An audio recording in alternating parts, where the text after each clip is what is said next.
Today is Tuesday, February the 19th, and we've been watching the S&P with the Ichimoku, and we've been watching very carefully to see if the Chiku span was going to break through the clouds on the daily chart, and it did. And we had this up candle today. I want to point out to you what we had 2 days ago, which was this doji candle.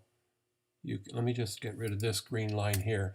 But you can see what a doji candle is. Remember, I pointed it out in a video a few days ago, where the price of the day ended up with not the bulls winning or the bears winning, but right in the middle, sort of a compromise.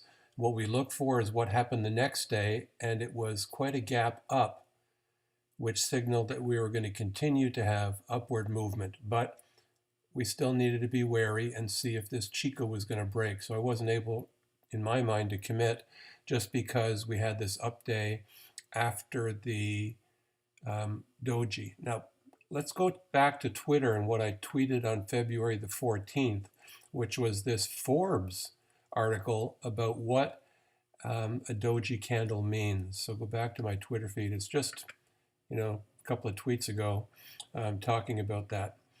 What's also curious is that on the 1 week chart, 2 weeks ago, we had a doji, a perfect doji right here that was followed by a huge up week and now confirmed by this Tuesday candle up.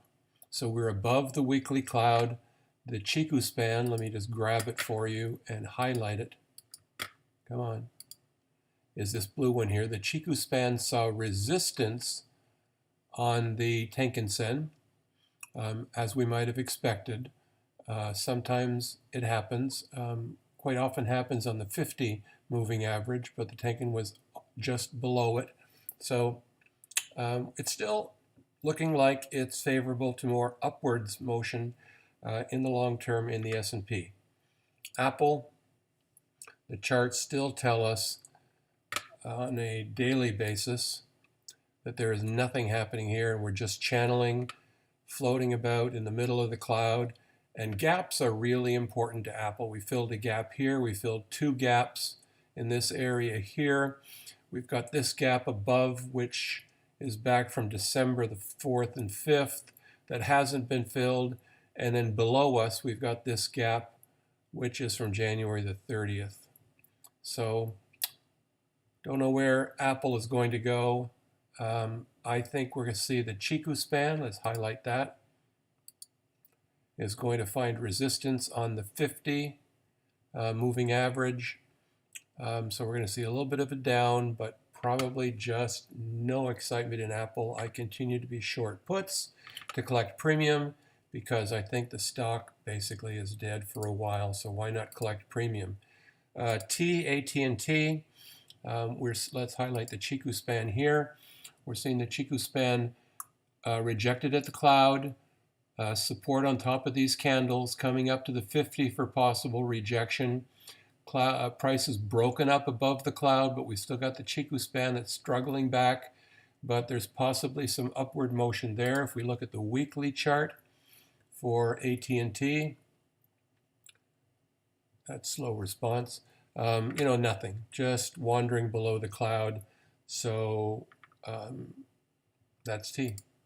Caterpillar on the daily, above the cloud. Chiku span was here Friday, broke out above the cloud, but it came back down today to top the clouds. So even though we had a green candle day where we ended up above where we opened, we still had a down Chiku day. So remember, we finished here on Friday, and we finished lower today on Tuesday.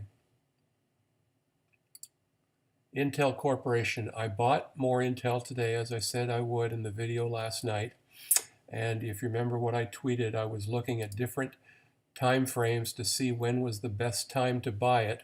I saw this big candle up here, this movement, this pop, so I thought that would be a good time to buy, but I confirmed it on the 1 minute. This is the area right in here that I tweeted saying I was looking to buy Intel, but I didn't because it dropped I did buy it later on in the day. It continued to end down, but I'm still happy because on the overall for the day, although we've got this, what we call this inverted hammer. It's the opposite of a hammer where you have the top here you have it on the bottom. So could say something about what's going to happen tomorrow. Could be a down day. We go back and we look for other instances like that. This isn't quite an inverted hammer, and then we moved up. Here's a doji where we moved up. Not quite a doji. No examples of inverted. There's an inverted hammer right here, and what happened? We popped up to a doji and then we dropped. Any others in recent history? No. Here's a hammer right here where we dropped. So I can't remember what an inverted hammer means, but it's significant. It means that the bulls were trying to take control and price did rise above yesterday, but it finished with the bears winning, pushing it down. It's still an upward stock, and I'm still positive long-term about Intel, and that's why I'm now at 3/4 position. WDC still struggling within the cloud. Chiku span within the cloud, but did I say the cloud? I meant the gap. Still looking like a good stock to hold, and I think there's some good things coming from WDC as well. So the chips, WDC and Intel, are two that I'm holding, and I like them.